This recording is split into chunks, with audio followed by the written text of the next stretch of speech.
আসছস? মামা মাছ কিনতে আসি। এই শুন, কালে সন্ধ্যাবেলায় আমাদের পিকনিক আছে, তোরা সবাই কি থাকবি? ভাই শাওন তুই থাকবি? হ্যাঁ মামা থাকবো তো। ভাই সাব্বির তুই থাকবি? মামা থাকবো তো। রাকিব তুই থাকবি?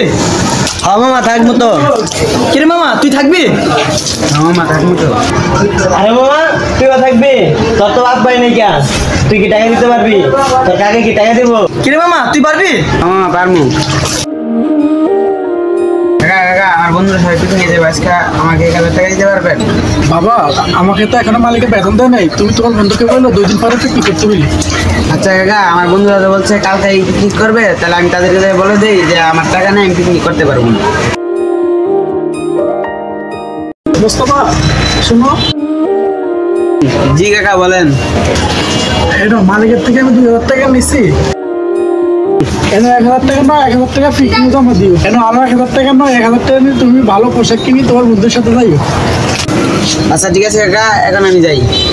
তাহলে একজন তো আগেই মানা করে দিল, আর এখন রাকিব ফোনই রিসিভ করে না, বলতে কেমন লাগে? চলো আমরা রাকিবের বাসাতে ঘুরে আসি। ওই তো রাকিব বাড়ি। ওই রাকিব বাড়িতে আছো? মামা আসি তো বাড়িতে। কিরে মামা তোর এতগুলো ফোন দিলাম, তুই ফোন রিসিভ করছ না, কি সমস্যা? সত্যি কথা কি মামা জানো? বাবার কাছে টাকা চাইছি পিকনিকের লাগা, বাবা টাকা দিব না। কি কস মা, তুই টাকার জন্য পিকনিক আসবি না? এরে মামা, আমার কাছে টাকা আর আমার কাছে টাকা। আরে বন্ধু তুই এতগুলো টাকা মারলি করতে?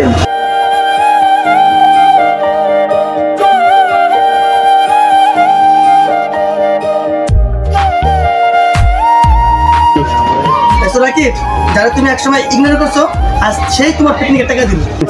দোস্ত আমার ভুল হয়েছে, আমার মাফ করে দে। আচ্ছা চল এখন আমরা যাই। হ্যাঁ